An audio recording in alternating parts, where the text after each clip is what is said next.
بسم اللہ الرحمن الرحیم۔ السلام علیکم۔ میں 7 بھائیوں کی بہن ہوں۔ 6 بھائی اچھے عہدوں پر پہنچے مگر 7ویں کو شاید کسی کی نظر لگ گئی۔ جو میرا سب سے زیادہ ہمدرد اور محبت کرنے والا بھائی تھا وہ زندگی کی دوڑ میں پیچھے رہ گیا۔ میرے بھائی کا نام زمان تھا۔ وہ میرے بعد دوسرے نمبر پر تھا، باقی سارے چھوٹے تھے۔ میری والدہ کی دعاؤں سے سب اعلیٰ مرتبے پر تھے۔ زمان کو بھی وہ دعائیں دیتی تھی، سب بچوں سے زیادہ چاہتی تھی۔ مگر ایف اے کے بعد وہ پولیس میں بھرتی ہو گیا۔ اگرچہ پڑھنا چاہتا تھا لیکن والد صاحب کا خواب تھا کہ ان کا ایک بیٹا پولیس میں افسر بنے۔ والدہ اس کے امر کے خلاف تھی لیکن والد صاحب کے اصرار پر اسے پولیس میں بھرتی ہونا پڑا۔ ماں نے کہا، دیکھ بیٹا، پولیس میں تو بھرتی ہو گیا ہے لیکن میری آخرت کا خیال رکھنا، کبھی حرام نہ کھانا۔ زمان بھائی نے ماں کی یہ بات گروہ باندھ لی۔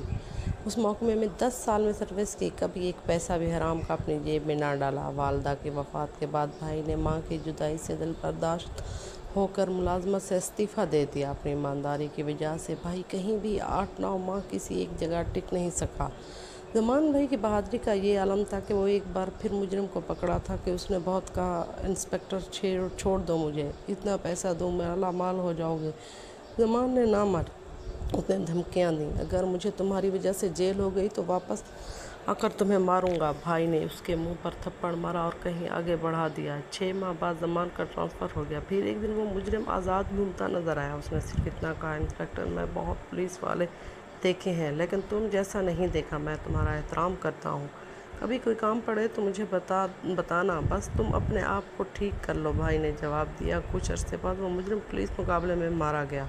بھائی نے ماں کو واقعہ سنایا تو ماں کے منہ سے بے اختیار نکلا، اے اللہ، ہر ماں کو نیک اولاد دے۔ اللہ جانے وہ کس بد نصیب ماں کی اولاد تھا، اللہ کی مغفرت کرے، آمین۔ میری ماں ایک نرم مزاج خاتون تھیں۔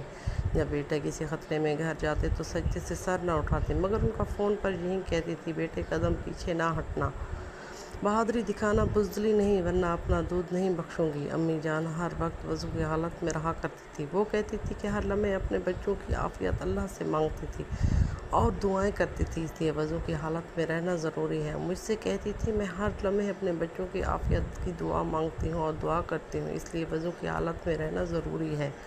مجھ سے کہتی تھی، بیٹا تیرے بھی 3 بیٹے ہیں، اگر انہیں اعلیٰ عہدوں پر دیکھنا چاہتے ہو تو انہیں بہادر بناؤ اور ہمیشہ وضو کی حالت میں رہنے کی کوشش کیا کرو، باوضو ہو کر دعا مانگی جائے تو قبول ہوگی۔ جب مرگ میں مبتلا ہوئی تو بیٹوں کو اکٹھا کیا اور کہا کہ میرے بچوں، میرے پاس جو زیور میرے میکے کا ہے میں وہ یتیم بچوں کو دینا چاہتی ہوں، اگر میری اولاد میں سے کسی کو اس پر اعتراض ہو تو بتا دے، میں اس کا حصہ جو بنے گا ہوگا دے دوں گی۔ ہم 8 بچوں نے ایک یک زبان جواب دیا، ماں آپ ضرور اپنا زیور یتیم بچوں کو دے دیجیے، ہم میں سے کسی کو کوئی اعتراض نہیں۔ پھر انہوں نے یتیم بچوں کو، یتیم خانے میں موجود 4 بچیوں کی شادی کے انتظامات ہو رہے تھے، انہیں یہ زیورات دے کر دنیا کے میرے 6 بھائیوں کی شادی ہو چکی، زمان باقی تھے، امان کے لڑکی تلاش کر رہے تھے۔ زندگی نے مہلت نہ دی۔ بھائی کو تو اس کی وفات سے ایسا دھچکا لگا کہ دنیا کی ہر چیز دل سے چاٹک ہو گئی، نوکری چھوڑ دی، اس کے اعلیٰ افسری سے کہا ایسی بے وقوفی نہ کرو مگر وہ نہ مانا۔ مجھے بھائی پر بہت ناز تھا۔ دوسری شادی کے بعد والد نے اس سے منہ موڑ لیا تھا۔ دوسری شادی کے بعد وہ ایک سنگ دل باپ بن گیا تھا۔ زمان سے کہا، تم نے نوکری کیوں چھوڑی؟ اب اس گھر سے نکل جاؤ، جہاں تمہارا چاہے رہو۔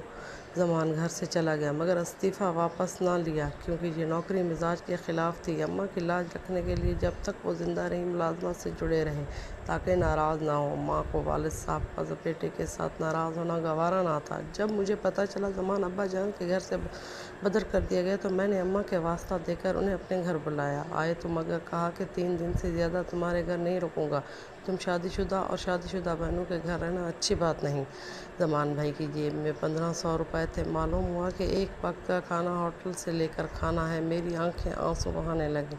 اماں کی محبت، اس بیٹے کو اس کو ناز بردیاں یاد آنے لگیں۔ وہ خانسا ماں کہہ کر اپنی پسند کے کھانے بنوا کر کمرے میں رکھتی تھی، نوکر سے کہتی تھی کہ ہیٹر رکھ دو، ویر آئے تو کھانا ٹھنڈا ہو جائے تو ماں تھی